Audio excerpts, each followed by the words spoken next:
Assalamu alaikum.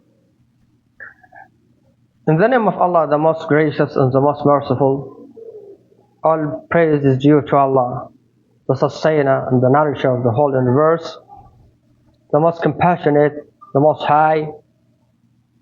The peace and blessings be upon his final prophet and messenger, Muhammad ibn Abdullah, the noble of all prophets and messengers.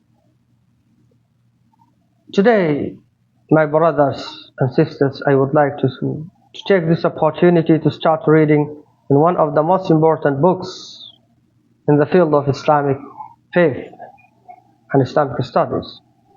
This book is entitled The Four Principles, which means the four principles of shirk, or in another word, the four principles by which you understand the essence and the reality of shirk. It's written by the well-informed Imam Muhammad ibn Abdul Wahhab, may Allah be pleased with him. This Imam is well informed of his great writings that focus on the call for the sincerity to worship Allah alone and not to associate partners to him.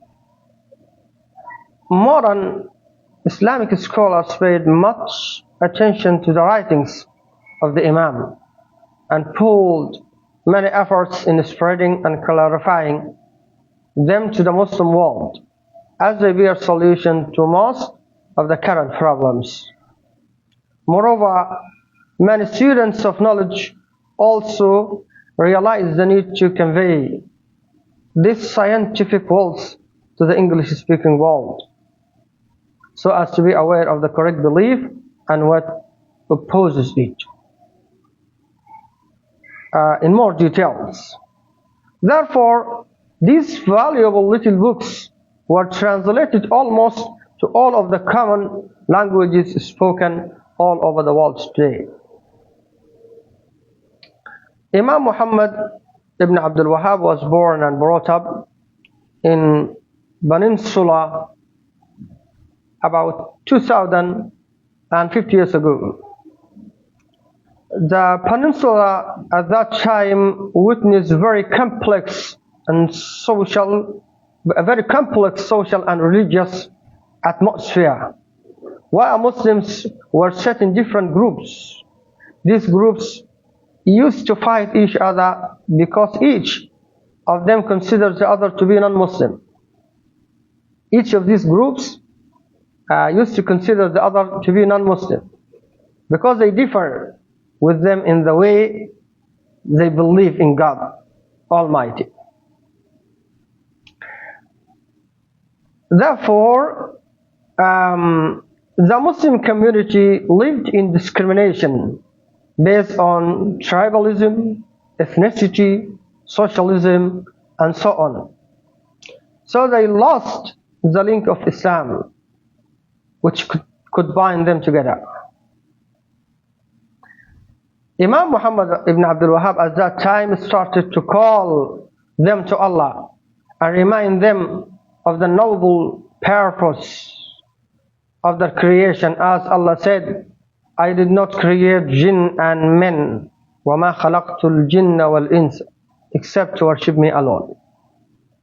This is a goal behind our creation. Behind the creation of jinn and behind the creation of ins is to worship Allah alone and not to associate any partners. That is, to single Allah out with all of the kinds of worship. So, also Imam Muhammad ibn Abdul Wahhab explained to them the danger of committing shirk and worshipping gods beside Allah, the Most High. This was the core of his call.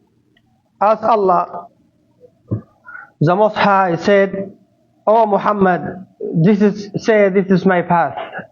قُلْ هَذِهِ سَبِيلِي, I call to Allah upon clear knowledge. أَدْعُو إِلَى اللَّهِ عَلَى بَصِيرَةٍ, I do this and those who follow me, and Allah is exalted and and glorified.